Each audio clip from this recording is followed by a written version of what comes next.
Hello மக்களே, இன்றைக்கி நம்ம சேனலில் கோயிலில் கொடுக்குற சாம்பார் சாதம் மாதிரி சுட சுட வீட்லேயே ரெடி பண்ண போகிறோங்க. அதுக்கு நான் எல்லா வெஜிடபிள்ஸுமே கட் பண்ணி வச்சுருக்கேன்.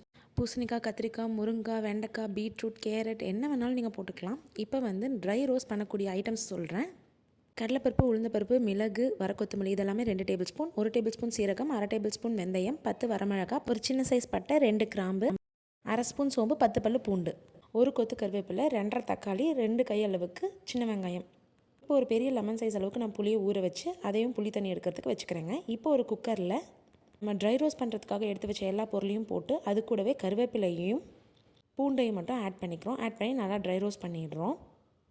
இது கொஞ்சம் நேரம் காற்றுல ஆற வச்சு நம்ம மிக்சியில் போட்டு பவுடர் பண்ணி எடுத்துக்கலாம். அதுக்குள்ளார குக்கரில் 2 டேபிள் ஸ்பூன் அளவுக்கு நெய் ஆட் பண்ணி 2 டேபிள் ஸ்பூன் அளவுக்கு ஆயில் ஆட் பண்ணி அது நல்லா சூடானதுக்கு அப்புறமேட்டு நம்ம எடுத்து வச்சுருக்க சின்ன வெங்காயத்தை முழுசாகவே அதில் போட்டுடுறேங்க. நம்ம கட் பண்ணுங்கிற அவசியம் இல்லை, ஏன்னா வந்து அது நல்லா சவுண்ட் விடும்போது அது எல்லாமே நல்லா வெந்துருங்க.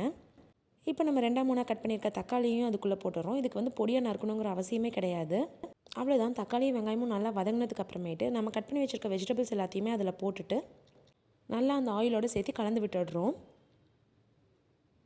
இப்போ நம்ம ட்ரை ரோஸ்ட் பண்ணோம் இல்லையா, அதை வந்து மிக்சியில் போட்டு பவுடர் பண்ணி எடுத்தாச்சு. இப்படி தான் இருக்கும் அந்த பவுடர். கொஞ்சம் நரன்னு எடுத்துக்கலாம்.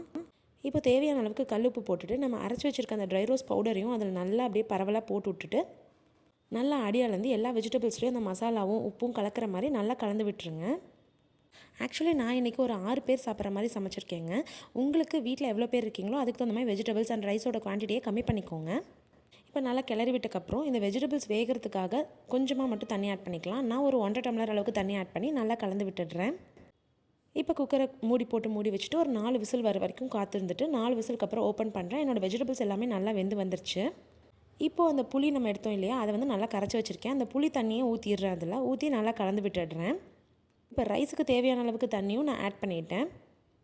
அரிசியும் பருப்பும் நான் ஆல்ரெடி ஒரு 3/4 மணி நேரம் ஊற வச்சுருந்தேன். அதை வந்து இதில் ஆட் பண்ணி நல்லா அந்த அடியை வந்து கலந்து விட்டுடலாம். அரிசி, பருப்பு, அந்த வெஜிடபிள்ஸ், அந்த தண்ணி எல்லாமே நல்லா மிக்ஸ் ஆகிற அளவுக்கு கலந்து விட்டுட்டு இந்த டைமில் நீங்கள் உப்பு செக் பண்ணிக்கோங்க. தேவைன்னா கொஞ்சம் உப்பு போட்டுக்கோங்க. நான் 2 டேபிள் ஸ்பூன் அளவுக்கு நெய் மேலே ஆட் பண்ணிவிட்டு அந்த ஸ்மெல்லுக்காக அரோமாக்காக நான் ஆட் பண்ணியிருக்கேன். உங்களுக்கு வேண்டாம் நெய்னா விட்டுருங்க. லேசாக கொதிக்க ஆரம்பிக்கும் போது மூடி வச்சு 2 விசில் விட்டால் போதும். இப்போ நீங்கள் பார்த்து நிதானமாக கிளறணும், ஏன்னா வெஜிடபிள்ஸ் நல்லா வெந்திருக்கு. ஸோ அதெல்லாமே உடஞ்சிரும். நல்லா கேர்ஃபுல்லாக கிளறி விட்டு நீங்கள் சர்வ் பண்ணிங்கன்னா ஹாட்டாக இருக்கிறதுக்கு நம்ம எவ்வளோ சாப்பிட்றோன்னே தெரியாத அளவுக்கு நல்லா சாப்பிட்ருவோங்க. இந்த மாதிரி குயிக்கான ரெசிபிஸ் தெரிஞ்சுக்கிறதுக்கு நம்ம சேனல் ஃபாலோ பண்ணிக்கோங்க. இந்த மாதிரி நீங்களும் வீட்டில் ட்ரை பண்ணிவிட்டு எப்படி இருந்துச்சுன்னு எனக்கு கமெண்ட் பாக்ஸில் சொல்லுங்கள். தேங்க்யூ.